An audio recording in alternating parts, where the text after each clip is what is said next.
മക്കൾ ഈ പാട്ട് കേൾക്കുന്നത്. ഇനി അവിടുന്ന് അവർ സ്പെയിനിലെ കാളപ്പോരിലെ കാള ചോപ്പ് കണ്ടതുമായി ഇവർക്ക് വിരൽ പിടിക്കുകയാണ് പാട്ട് കേട്ടാൽ. സ്വർണം കെട്ടവൻ ആരപ്പ, സഖാക്കളാണ് അയ്യപ്പ എന്ന പാട്ട് കേട്ടാൽ സഖാക്കൾക്ക് ഭ്രാന്ത് പിടിക്കണം, നട്ടഭ്രാന്ത് പിടിക്കണം. അങ്ങനെയാണ് പിണറായി കേസെടുത്തത്.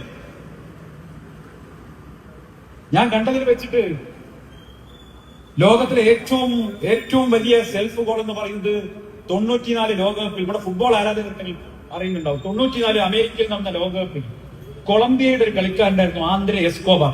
ആർക്കെങ്കിലും അറിയോ? ആന്ദ്രെ എസ്കോബാർ അമേരിക്കക്കെതിരെ ഒരു സെൽഫ് ഗോൾ അടിച്ചു.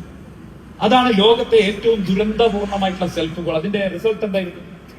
ആ സെൽഫ് ഗോൾ കഴിഞ്ഞപ്പോ കൊളംബിയയിലേക്ക് തിരിച്ചുപോയ ആന്ദ്രെ എസ്കോബാറിനെ അവിടുത്തെ ഡ്രഗ് കാർട്ടൽസ് ഒരു പബ്ബിൽ വെച്ച് വെടിവെച്ചു പോയി. കാരണം രാജ്യത്തെ ലോകകപ്പിൽ പരാജയപ്പെടുത്തി. അങ്ങനെ ലോകത്തെ ഏറ്റവും ദുരന്തപൂർണമായിട്ടുള്ള സെൽഫ് ഗോളായിട്ട് നമ്മൾ വിലയിരുത്തുന്നത് ആന്ദ്രെ എസ്കോബാറിന്റെ സെൽഫ് ഗോൾ ആണെങ്കിൽ, പ്രിയപ്പെട്ടവരെ, ഞാൻ ഇപ്പൊ വിലയിരുത്തുന്നത് അത് പിണറായി വിജയന്റെ സെൽഫ് ഗോളാണ്. ഈ പാട്ടിനെതിരെ കേസെടുക്കുന്നത് തിരിച്ചടിച്ചില്ലേ? മക്കൾ ആദ്യം ഈ പാട്ട് മാത്രമേ കേട്ടിട്ട്, ഇപ്പോ ഈ കേസെടുത്തതിന് ശേഷം യൂറോപ്പിലെ പബ്ബിൽ ഡാൻസ് ചെയ്യുന്നത് കുട്ടികൾ ഈ പാട്ട് വെച്ചിട്ടാ. ഗൾഫിലെ മക്കൾ ഡ്രൈവ് ചെയ്യുമ്പോ കാറിൽ ഈ പാട്ട് വെച്ചിട്ടാ പോകുന്നത്. നാട്ടിൽ മുഴുവൻ ഇപ്പൊ ഈ പാട്ടായി മാറി. കേരളത്തിൽ ഒരു പക്ഷേ അടുത്ത കാലത്ത് ഇറങ്ങിയ ഒരു സിനിമാ ഗാനത്തിന് പോലും ഇത്രയും പബ്ലിസിറ്റി കിട്ടിയിട്ടില്ല, പ്രചാരം കിട്ടിയിട്ടില്ല. അതുപോലെയാണ് ഈ പാട്ട് കയറിയിട്ടത്. കാരണം എന്താ?